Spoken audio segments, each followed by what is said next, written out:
Hello viewers, and welcome to another episode of Business Compass. New week, new issues to discuss and new challenges to look at. This week on Business Compass, we're going to be looking at the beauty and cosmetics and training industry. All three come together in one lovely business owner we have in the studio today. Business Compass is proudly created and produced by Fiducial Services Limited in collaboration with GHOne Tv. And in today's episode, we are looking at God's handiwork. We would go look at their video and then we'll come right back to you and to the studio and start the discussion.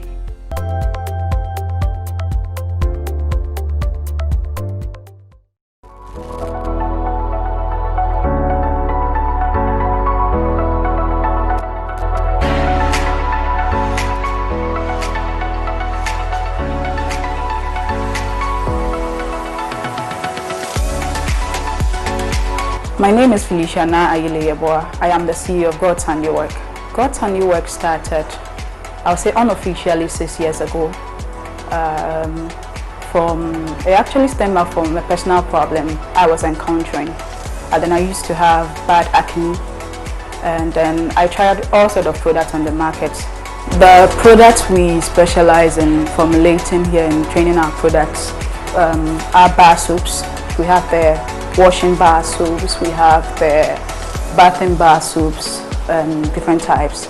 Then we have liquid soaps as well. This formulated here. And then we have hand sanitizers and all that. And then we outsource raw materials for our clients.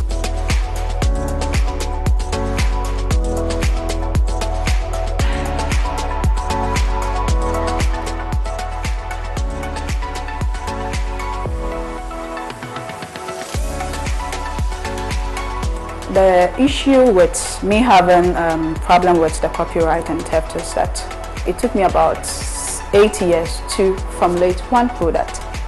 Okay, so all the knowledge I have acquired over the period, I have the experience and the expertise to train you. You, as a beginner or an amateur, you are not at that level to impact, and then the standards of things that you have to train other people is not up to, so it's a bit of a challenge. I believe in networking, yes, so once I've gotten in touch with the panel at Business Compass with their expertise, the knowledge they have, the experience so far, there's going to be a rapport from there. I get familiar with them, they guide me. Meeting the panel on Business Compass, I would appreciate their help when it comes to accounting, how to sort out your administrative affairs of the company, how to go about your accounting affairs.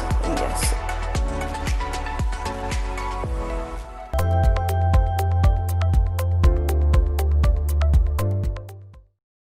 Welcome back, viewers. We went into the premises of God's Handiwork, and it's very fascinating, very colorful, beautiful place, and it's such a joy to have the founder or the proprietor of God's Handiwork in the studio. Now, welcome to Business Compass. Thank you very much. It's such a joy to have you here. Same here too. And with now, we also have a panel of experts. And today we have Mrs. Petra Asamoah. Petra is a sales professional and the author of Sales 101 with a second book coming out soon. Welcome, Petra. Thank you very much. Thank you for having me. And of course we have Mrs. Mona Quartey. Mona is a managing partner and founding director of BVM Advisory Services based in Accra. And she's a former Deputy Minister for Finance, and her expertise is really corporate finance. Welcome, Mona. Thank you, Charlotte. Good to be here. Thank you. So today is a very beautiful gender-balanced panel. I love it. So, now yours is a very interesting journey, and it's in an area that is, you know, it's an industry that is just exploding globally. Exactly. The cosmetics and beauty care industry, I think 2 years ago, the total annual global revenues were about $500 billion. Africa in 2017 was about 5 billion euros in revenues. That's a huge industry. We don't have figures for Ghana, but I know that Nigeria, the 2020 estimates are about $3.2 billion.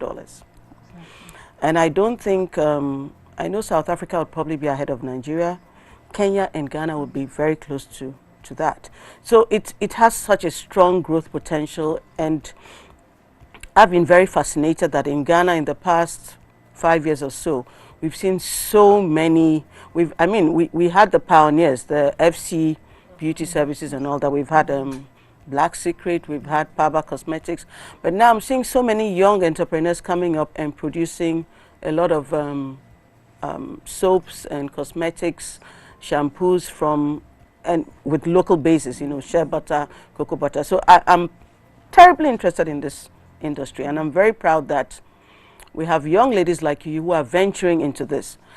And your story is interesting because your focus, your why, is not even in manufacturing to sell. It is in training others based on a personal experience you had and how you solved a personal problem. You've turned that into a solution for other people. Yes. And even more interestingly, when we read your profile, you want to use this as a means of creating employment. So you're solving several major problems, national problems at the same time. So it's really good to have you. Where do we start with you? So we know why you went into this. Since you started, what are some of the challenges you've been having? Okay, so the very first challenge I've had over the years has to do with outsourcing ingredients for the product. No, sourcing ingredients for the product. Okay. Yeah. Why is that a problem? Yeah, when it comes to our local market, we don't have most of the ingredients we use is imported, and we only have few dealers that import the ingredients we use for production. So you come up, you research over years, and then there's a shortage of ingredients. Like which ones? It depends on the product you are formulating. Okay. So say you're doing shampoo. Shampoo.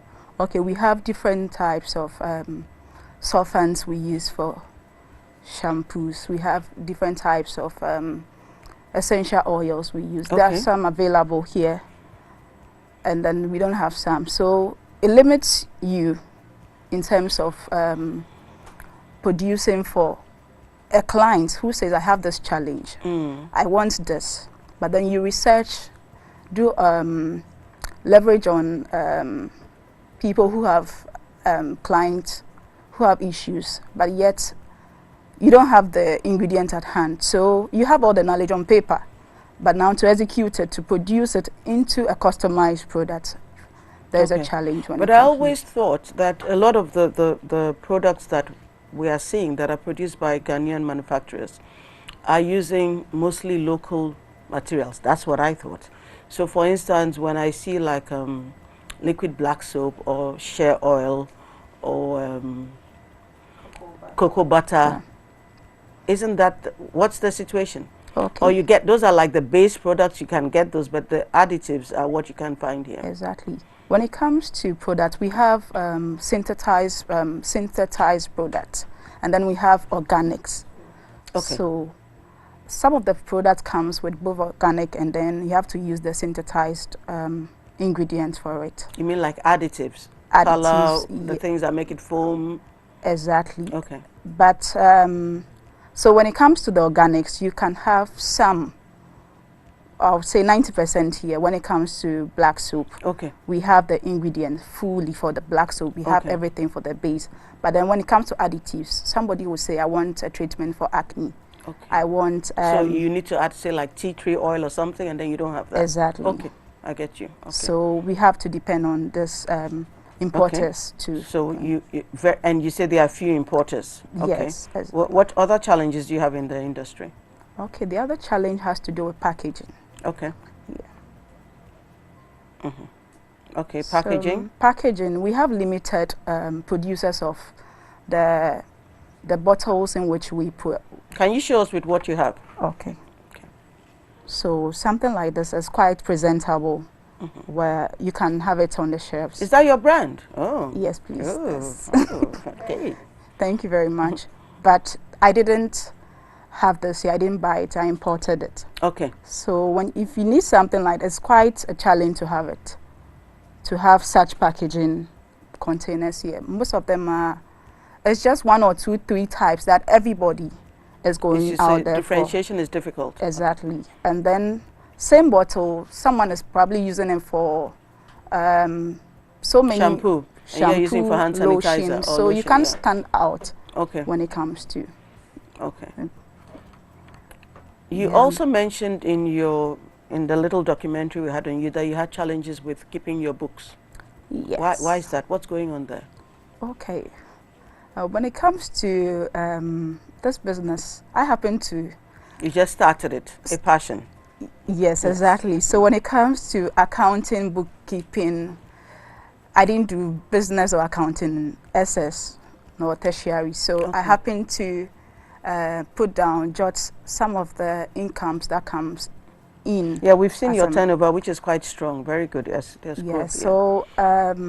do you write down your expenses as well, or just what comes in? What comes in? But you're not writing on what goes out. What goes out? Oh, good job. No, not that's not a good job. Okay. I think, okay, let's start the discussion from the bookkeeping. I think that's fundamental. And the other issues she brought up as challenges, I see more as opportunities, and I'm sure Mona sees it the same way. And it kind of ties in with everything she's doing. But so let's start with the bookkeeping, and then we come into the, do you have challenges with sales, marketing as well?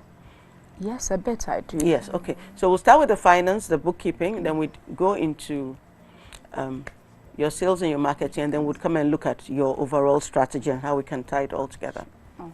Thank you, Charlotte, and now welcome to the program. Thank you very much. We hope that you will be able to turn something around in your business from what we'll share with you. So I was just going through the limited numbers that you gave us. Basically, you told us about turnover history, which is also what you spoke to. So clearly, that's where your eye a focus is. here. Okay, but in the accounting world, we always have a double. We're always trying to balance. So even as you're looking at revenue, you're also looking at expenses. Even when you're looking at assets, you're also looking at liabilities. We call that the T table, and we always want to balance. So remember that, and I'm sure in your business, in your science, you have your pH balance and so forth. In accounting too, we have our balancing act. So just remember that. However, you can get help for people to do this for you. Yeah. But more importantly, you must understand what they're doing. And that's why today we'll take you through some of the details. Don't feel overwhelmed. It's just for you to get a flavor of it. You will build upon it with time. So looking at your 2018 to 2020 turnover, I see that 18 to 19, you almost doubled your turnover. And then to 20, you didn't quite double. It was like one and a half times. But 20 is half year. Remember? Well, 20 is a difficult year too. No, but it's not even over, and she's exceeded Exactly. 19. And it's a difficult year too. So we'll see what will happen by At the end, year end. Yes, how that will go. She's having a good year. Yeah. The rate of growth is not bad at all. You are growing, and that for you is important. You want to see yourself grow as you invest in your business. I see that your business is geared at low cost as much as possible, even though you have those imported costs, but those are essentials, so you must do them. But I see you're working at low cost. You have just yourself and another employee. I'm not sure even if he's an employee or a helper. Your brother. He is an employee. You do pay him, and you pay yourself too. Yes, please. So 2 employees. That's keeping it low for the number of products that you're the putting services, out. the range, yeah. Exactly. So your costs are low on that side. Your costs in terms of things that you buy, whether local or from abroad, we don't know what that is. You haven't given us a good idea of what it costs you. So let's do an example quickly. This hand sanitizer, the blue one, per unit, and let's work in per unit. Is that okay? Sure, that's what would it cost you to produce this item? It will cost approximately 15 cedis. Okay. Okay. So it's about 15 CDs. Hold up. Yeah. Mona, hold up. Would have to go on a break. And I think that the pricing issue is so critical that we would have to spend we'll some build up time to that. When you say 15 cities, how did you calculate your overheads? Do you know what we mean by overheads?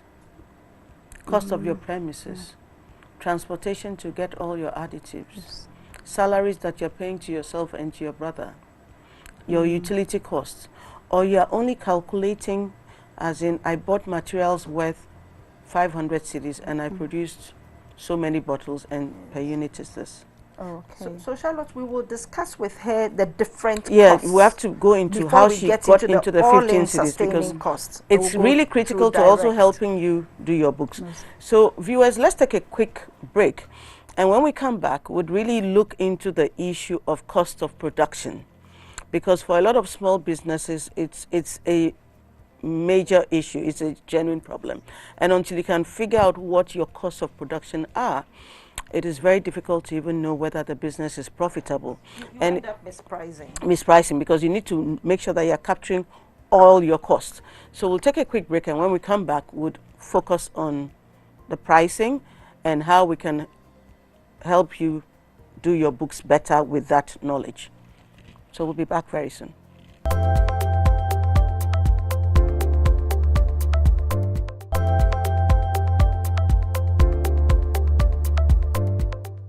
Welcome back, viewers, and today on Business Compass we have GOD'S HANDIWORK with us, and she's talking to us about the industry of cosmetics and beauty products.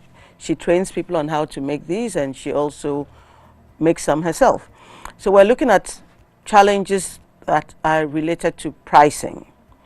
And so now you're telling us that the bottle of hand sanitizer you've made on the table, you would sell it at 15 cities. That's what you will sell it at. Yeah. So that means that the 15 cities has all your input and a profit. Yes, We want to find out if you're really pricing your products right. So I'm going to give you a piece of paper and a pencil, and let's work out all your input and how you arrived at 15 cities. Okay. So, pencil, stack of sheets. Please pass it on to her.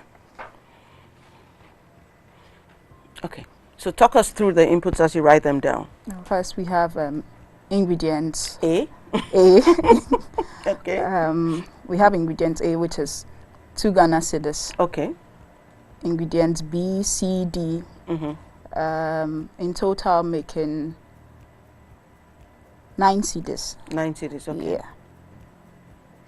So now we come to packaging the bottle. Have you included the coloring and everything? Yes, please. Okay. Everything is inclusive. So when it comes to The container the itself. container itself, we have 1 CD 50 pesos for Okay. one. Okay. So this Were you producing? So what's the total? So now we have 10 CDs 50 pesos. 10 cities, 50 pesos. Okay. So transport Transport of what? transport of raw materials. The cost of getting those materials to you. Okay. Yeah. Transport, labor. Okay. So transport will cost 50 pesos Okay. Per unit. Okay. per unit, yes. And then labor. Labor will be what? Labor is 1 CD 50 pesos. What's your grand total so far? So far we have 10 CD 50 pesos. So we have 12 CDs. 12 cities. Okay. So you figure that your profit is 3 cities? Yes. Your profit is 3 3 cities. CDs. Were you producing under a tree? No, please. I'm assuming you produce somewhere, even if it's in your kitchen. Yeah. Okay. Okay. Did you produce it in the darkness, or you needed power when you were producing? Definitely, we use power. You use power. So where's that cost in there? It's out. It's not there. Okay. Okay. Now it has free power and free premises. Okay. Facility. I like, the words, facility, yeah? Okay. So that speaks to a lot of hidden costs that yeah, we don't pay It's not attention factoring in, to, yeah. but they are part of cost of production. Okay. Oh, okay. So what do you Yeah. have now? So that means I haven't considered the price and for facility, and then No, so assuming you put some value to value that. facility, I would say 50 pesos. 50 pesos, okay. Yeah. Did you use water? Yes, please. Have you cost the water? As included in. Are you sure? Yes. Okay. So what's your total now? So we have power will cost 1 CD. Okay. So we have 12 CDs, 12 CDs, 60 pesos. So your profit will be 2 CDs. Actually, 40 point of pesos. correction, it's a margin, not Her a margin, profit. yes, her margin will be yes. 2 CDs, 40 pesos. Yeah, to cost. Mona, save us. Okay, so now this is just to help you understand the accountant who will do your numbers for you. In terms of cost, we look at your direct cost, which is some of the things you told us in your exercise, the cost of producing this particular bottle of sanitizer. So those are direct costs. We also have indirect costs. So we refer to those things as overheads, general and administrative expenses. All these overheads, the way you will be able to turn them into a unit cost is that when you're finished one production session and you know how many units you produced and you have now an idea of all your expenses that have gone out, you can divide to be able to determine your unit cost, because you can't realistically say I used 1 kilowatt of power for this or a gallon of water for you can't do that. So that indirect cost, once you finish with your production, you know the number of units and you also know the expense that has gone out. You can then divide and know your per unit cost. So knowing your cost, you now decide, as Charlotte was saying, what margin will I add in order to come up with a pricing that is suitable? The pricing, 1, has to be affordable. 2, must definitely cover your cost so that you break even. And then the third thing is, as an investor, because you have put money into either teaching students in the training or producing a product, you have to decide what kind of return do I want on this. Okay. Let me break that down for you. So what Mona is trying to tell you, okay, so you've put, let's say, 2,000 CDs into this. Before you put the 2,000 CDs into it, you need to decide, what do I want that 2,000 CDs to earn for me? Do I want it to earn me 200 CDs? Do I want it to earn me 500 CDs? That's your return on investment. Because, yes, you're passionate about it. Yes, you enjoy mixing up. I've watched you mixing up a whole batch and adding colors. But you still want it to be worth your while. It's an investment. So have you ever sat to think through what return you want on the investment? Yes, I have. And what was your answer to yourself?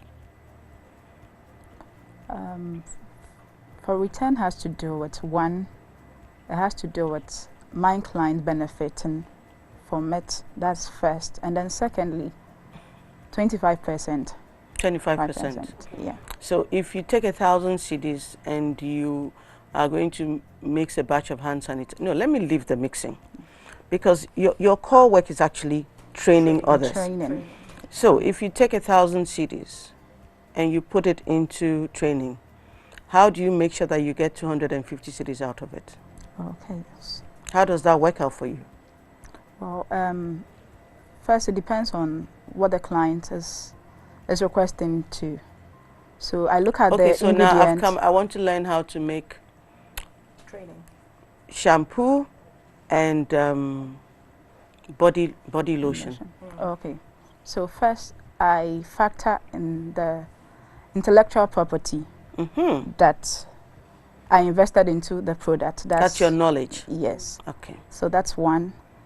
Then secondly has to do with the ingredients involved, the cost of the ingredients. For the training? Yes, please. And then my time as well during the training. I factor that as well. And then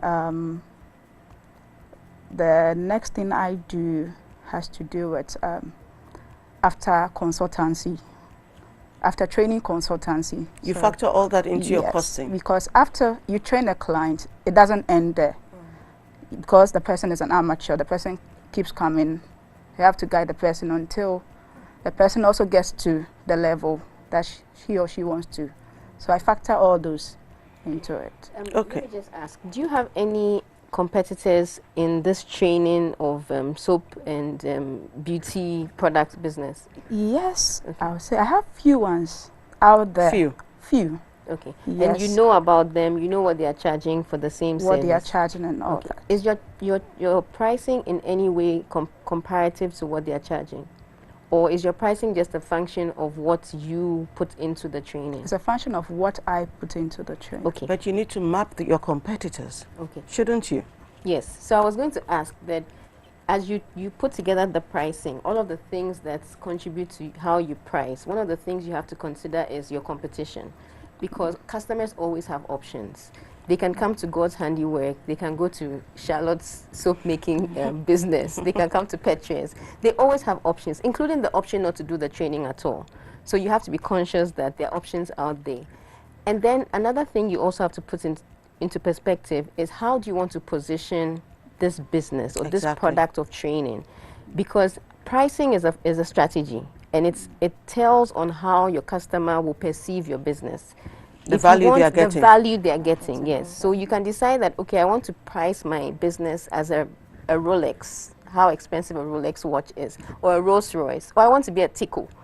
Okay, those are pricing strategies that give an impression and a feeling to customers. And Should I personalize this? Because I've gone through NAS training. So basically, if I'm coming to you and I say I want to learn how to make body oils or hair shampoo, whatever,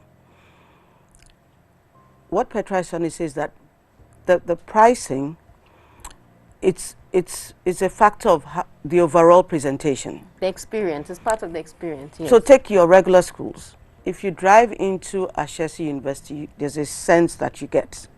If you drive into the University of Ghana, it's a different feel.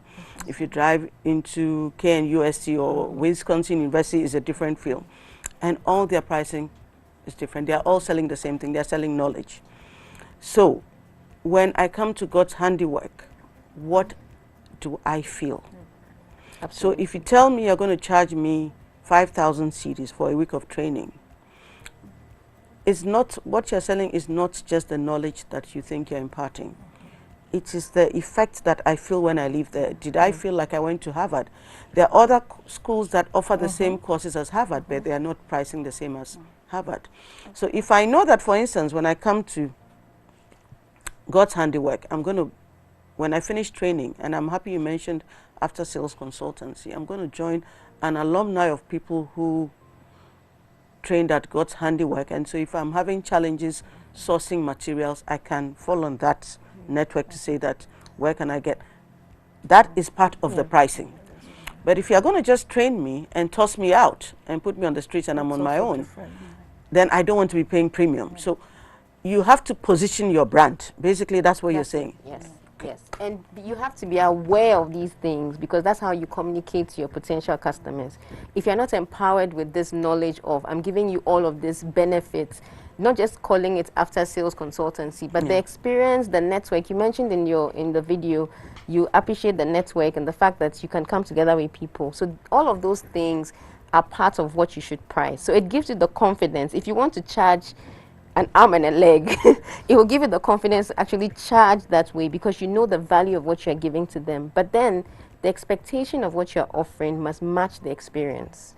So whilst you develop the experience in your head, it has to now come into fruition in real life. And one of the ways you can test that is by customer feedback. So after training, you want to be able to engage your customers. She didn't ask me for my feedback. Well, actually, you did. But I'm sure she was a happy customer. She did. So you want to ask for feedback. And you want to use that feedback to consistently improve the experience. And then the other side of it is you also want to ask for recommendations and referrals. Yes. So one of the best ways to market is by word of mouth. You can spend a lot of money on advertising, putting up billboards, but the value of word of mouth is much, much, much more now than ever before than just putting up an advert. Because if Auntie Charlotte tells me, oh, I went there and the experience was very good and I've used it for ABCD, or she puts it on her Instagram like she did, then you're getting so much more mileage than just putting up an advert. Not to say adverts are not good or they don't bring returns, but you have to also intentionally ask your customers for recommendations and referrals, even just their comments on how the experience was. You can do a short on your page, you can do short videos of the sessions and things like that, so that you keep the conversations going. So for me, I want you to think of pricing as the experience, as the positioning of your business, more than just the function of the ingredients you put into the production. We've somehow managed to move from the pricing into strategy and marketing, but they're all connected, as you're finding out, and they're all really important. We'll take a break, but when we come back from the break, I think I'll still want to go back to the fundamentals of finance, bookkeeping. So now is the sole proprietorship, and I think that's actually great for where she is. How does a little sole proprietor who has a big vision and a really, really good market opportunity, how does she keep her little books before she now takes it to the bigger accountant? So viewers, will take a break, and when we come back, we would go back into bookkeeping, and then we'll come back into strategy, because I think there's something we need to explore a bit more in terms of how where she should be focusing on in terms of her the strategy with the tactical. Yes, and even in terms of the range of services she's offering. I think slowly inching more towards the training than even the production. So we'll take a break, and when we come back, we'll look at bookkeeping.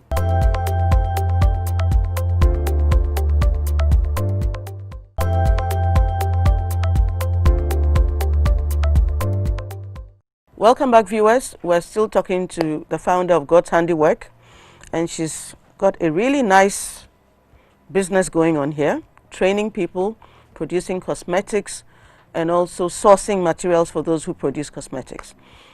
Now, we wanted to look at your bookkeeping, because you mentioned that as an area of a challenge for you. Mona, help us. How do we help Na have a simple system that works for recording, keeping her books before she now migrates to handing it over to an accountant? So now you heard from Petra about the strategy. Okay. Now we'll get into the tactical. How do we make that happen?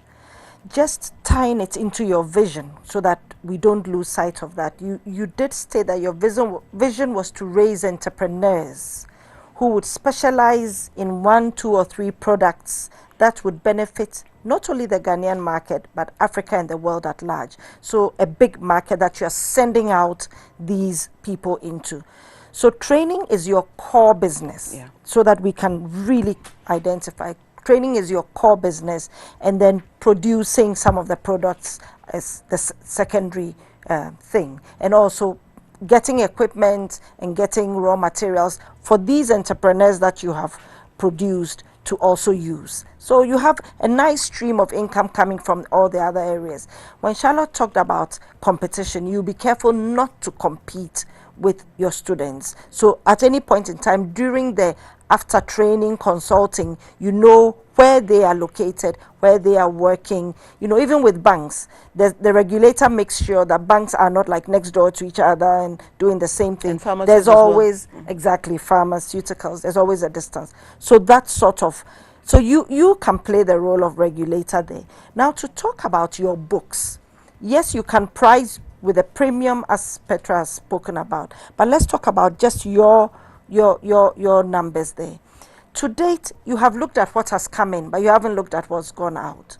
You need to start keeping all your receipts as a starter, just to start. When you buy all those things, you order the additives and the cocoa butter and the shea butter, you need to keep your receipts. As mundane as that may sound, you must keep all your receipts. That is the way that you can sit down and reconcile and come out with how much you have spent. Here we are talking about just direct costs. How much have I spent on training people and so forth.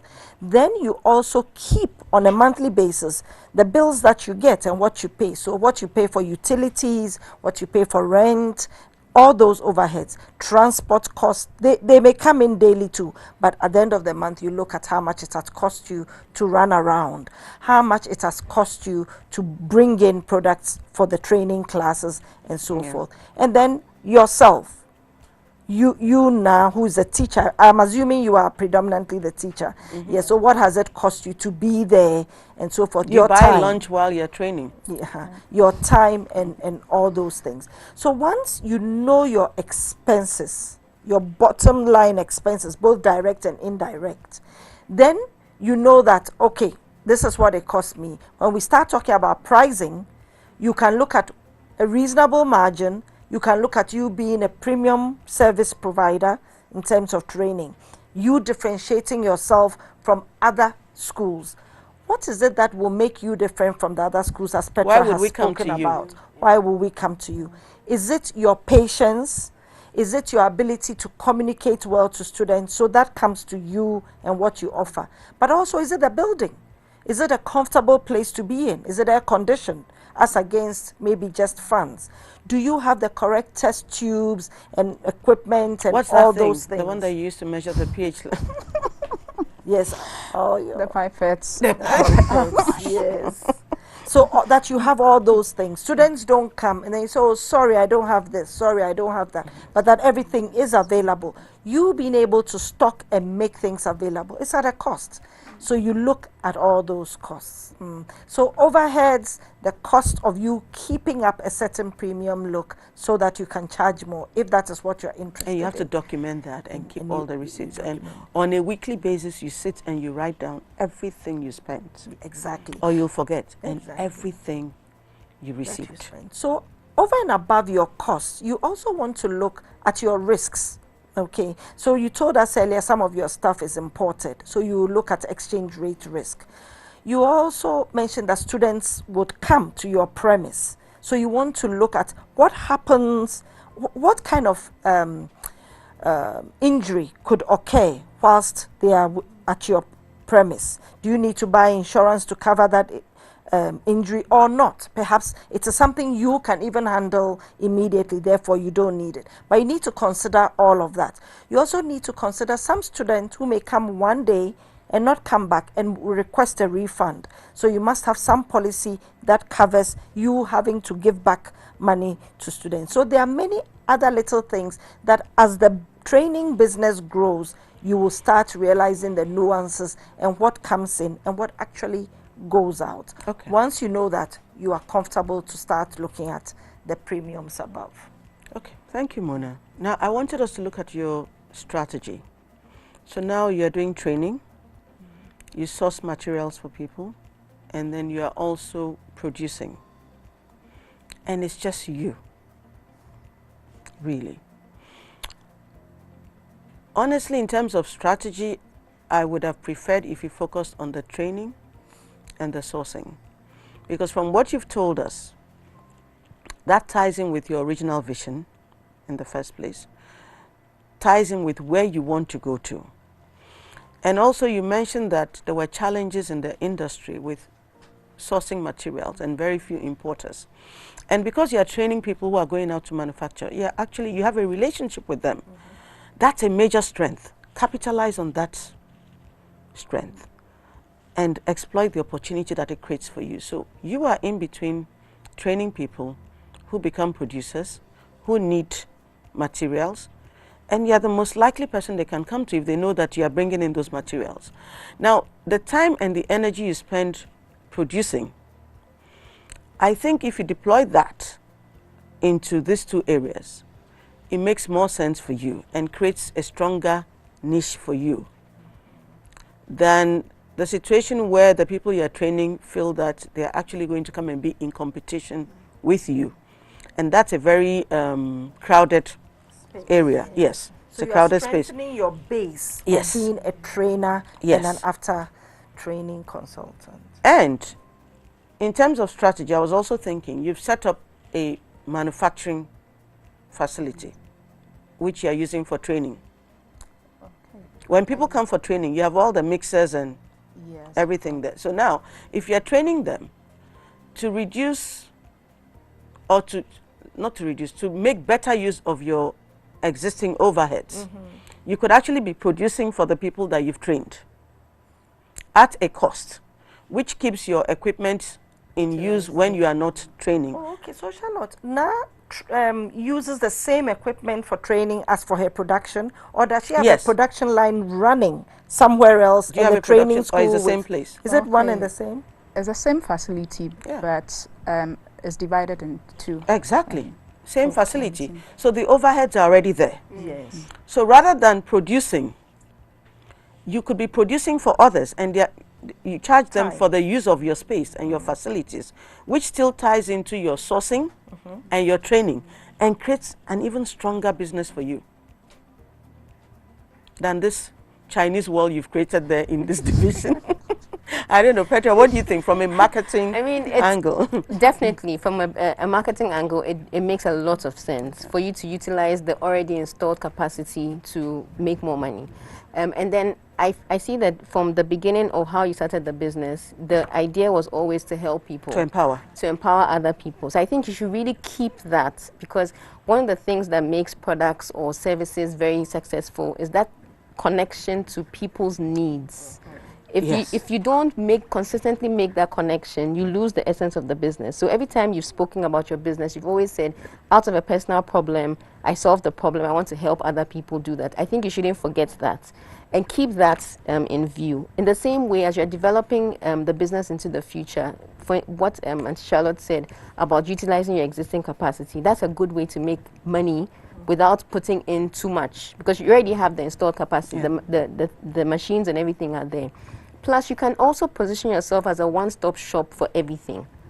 So you're training them, you're giving them raw materials, and some of these raw materials, I'm sure they're trade secrets, so you might you don't want everybody to know where you get them from. So you can actually be like the main person, providing them a production facility. Exactly, and giving them a production facility. Plus, you can begin to customize. So you can go into all of the labeling and everything that you do. And I noticed in your profile that you support them with going through the FDA process. Yes. Now, that can be quite tasking. So if you're providing that solution as well, it becomes a bouquet of different things that you can do, and you do well. Nice sitting on a pile of money. Yes, and opportunities. actually, a very, very, very big pile of money. So think about it that way.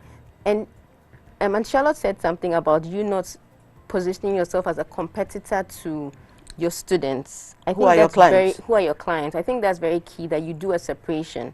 And even if you want to go into some form of production, it should be clear. Not in the same spaces, because under the same name. If she's producing for others, fine, but not in the same. Not under the same brand. Yes, you have to make a very good distinction, because relationships thrive on trust, and if they feel that there's any sense of you might be getting into their space or doing, because you mentioned at some point that they're amateurs, and you are the professional, but you want to train them to become professional. And you want to be proud of the students that you have. You want to be able to say, oh, I trained that person, I trained that person, I trained that person, they're doing excellently. But I was just going to ask, in an industry where almost every product is unique and people feel a sense of attachment to what they are mixing and producing, I'm not sure your clients will be comfortable if you're also a producer. There's almost a sense that, is she going to produce the same quality for me? Or she'll make sure hers is better. That's the thing about competing. And I really don't think that is, in examining your business, that is your strongest point. I think you're actually doing damage to the brand rather than enhancing it. Meanwhile, if you focus on all these other areas we're talking about, you come out really strong there. Stronger, yeah. But then also, there are few that would not want to come for training. They don't want to go through the risks of you starting from the scratch, learning and setting up and all that, so they prefer you producing for them. Even it's in the same line we're talking about. So some people don't want to be certified. They just want you to produce for them. And then they label it. No, they want to be certified, as in by FDA. But they'll rather come to her. Certified producers. Yes, they'll rather But come to her there's as, a difference as between with their brand and say, produce for me. Yeah, but there's a difference between certification for training and certification for a product. Yes. So they'll that rather she has outsource that to all her, those- which is in line with what we're saying. Exactly. She has all the streams of income from both. But the one stream that she seems to be focusing, it has the ability to damage the other streams. That's the create worry. a conflict of interest and all that. So it's a bit of a murky situation where you're in the middle somewhere. So decide where you are comfortable and stay in that, because you already have two lines of integration. One where you are actually also a supplier of resource to all of them. That is a clear business that doesn't create any conflict. So there's that integration. But she loves the They are training. your students. You also sell equipment and materials to them. Then the other one is where you are a teacher, but you keep your relationship with them. That is also another level of integration. And when they have developed something and they have their IP, you will respect that as well. Yes. And it also puts you in a very unique position, because you are a key player in the industry. You're training them. You know what their challenges are. You have solutions to those challenges. So you become like really, really important in that space. Is this helping you at all? It is. Is it helping you clarify your vision? Okay, so having said that, where do you see yourself in the next 3 years? I wouldn't say 5, 3. 3 years. Well, I look forward to having more products to train, because there's occasions where people call and they want to produce this product, that product, but I haven't finished my research on it, so I haven't. So you need more lines for training. Okay. Yes, and then into an institutionalized building where a person coming from afar can even stay over, have all the facilities intact. Think about collaborating. That's a lot of capital deployment. Yeah. So there are a lot of facilities that I'm sure they are using them Monday to Friday, and they are not using them weekends. So think around that. Huge capital deployment. You have to think through that carefully. So now, listening to you and listening to the future that you have in mind, what I had thought of already, going through your information, and I think Charlotte has just hit that nail on the head, is that at some point you will need to collaborate. You will need to partner. Yeah. So, for example, you are thinking of institution. It doesn't mean that you're going to build a school that will be high premium right away. You could start by joining an institution or a school that perhaps teaches something else, okay? And yours is complementary. So you are given slots within their curriculum, and therefore you are getting in now? Yes, you come in, you do that, and you get your money. You are recognized for that. That is your expertise. So you are working within that, because you have other things going for you. Yeah. Meanwhile, you still have your research and development, which are passionate about, and you continue to do, and you shouldn't lose sight of that. So hourly lectures within an institution would be excellent for collaboration. The other collaboration will be collaborating with, for example, dermatologists, because it's about skin. Yeah. And they knowing that they can call on you when they tell you that, I have this diagnosis, I'm looking for this kind of mixture that will do this for me. And you are there to provide that. So that collaboration too is great. Mona, and I have to stop you guys. We need to go to our Coach's Corner and get a message of motivation from the coach. And after that, we'll come right back and we would continue. This is Coach's Corner on Business Compass. I am Coach Bell. Today's tip is on business ethics. One of the world's wealthiest men, Warren Buffett, once said, and I quote, "It takes 20 years to build a reputation and 5 minutes to ruin it. If you think about that, you will do things differently." End of quote. Warren Buffett is making reference to having good business ethics. Business ethics are the principles, values, or beliefs that should guide your business practices. Business ethics are simply about knowing the difference between what is the right thing to do and what you have a right to do. Never forget that difference. Some business ethic principles include honesty, integrity, promise keeping and trustworthiness, loyalty, fairness, law-abiding, commitment to excellence, reputation and morale, accountability. Ensure that as you grow in business, so should your ethics quotient. Don't forget that business is about relationships, the relationship between you and your customers, you and your workers, and you and your money. Keep it a healthy relationship.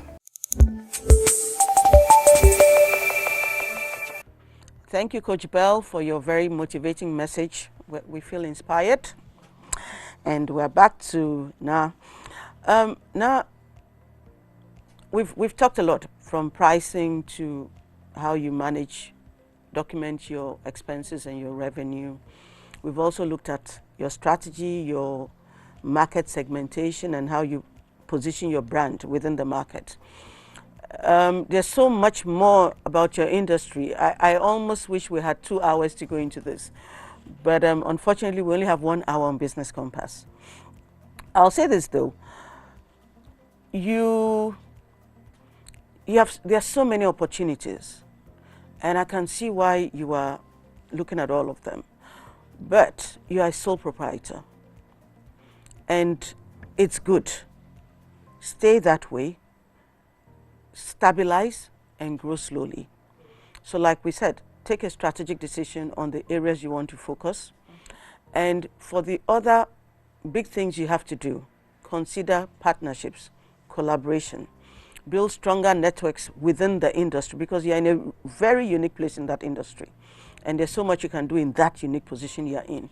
So build partnerships, build networks, learn to collaborate for some of the things. You don't have to do everything yourself. Otherwise, you're going to load yourself with too many overheads and too many things that you cannot really manage.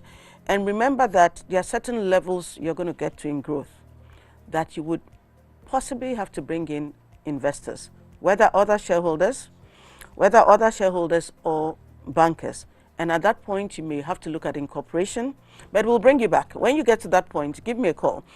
But viewers, if you have any business challenges, questions you want us to address for you, please send us a 1-minute video to our phone number 026-300-5055, and we'll be very happy to take a few minutes and address your question or your challenge.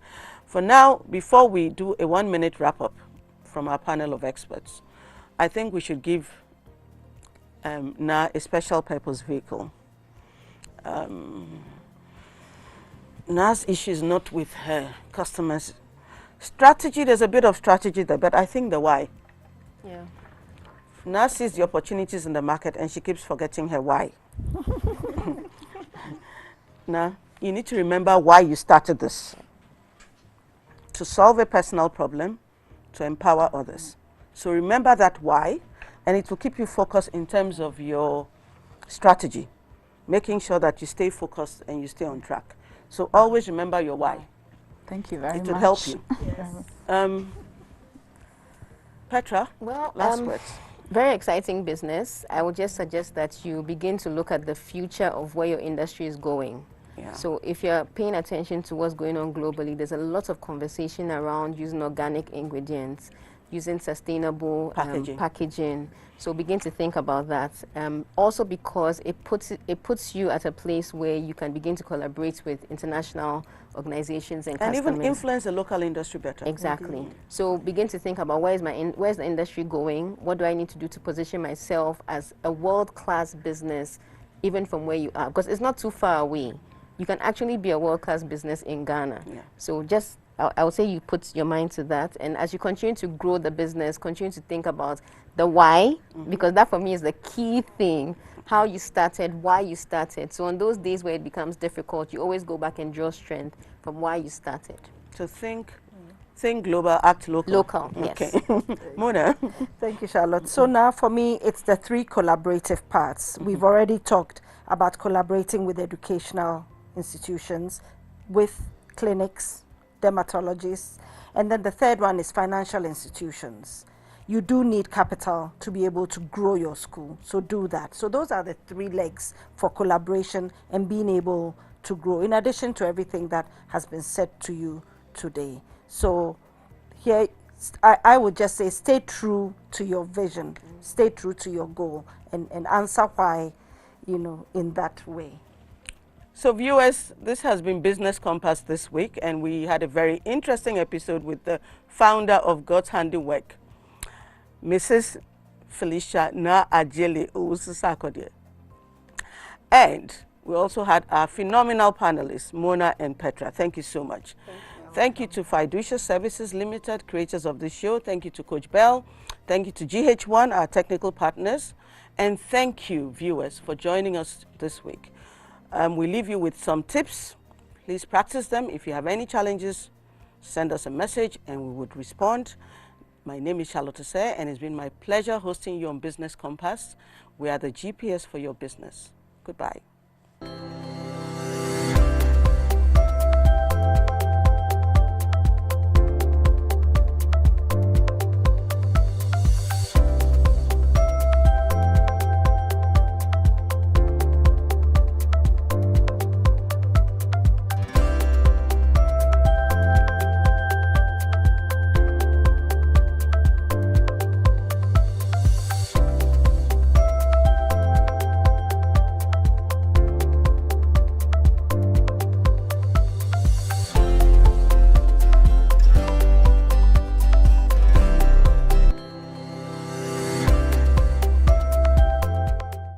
It's been a learning experience so far, discovering some of the aspect of my business that I didn't know before, the opportunities that comes with the business. Today it was revealed to me through the panelists, so I'm very grateful to them.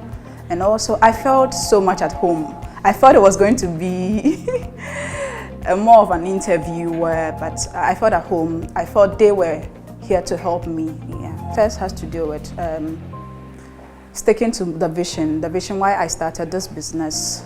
And then secondly has to do with pricing, the strategies, how I need to structure the business well to move it from the sole proprietorship level to a more corporate firm.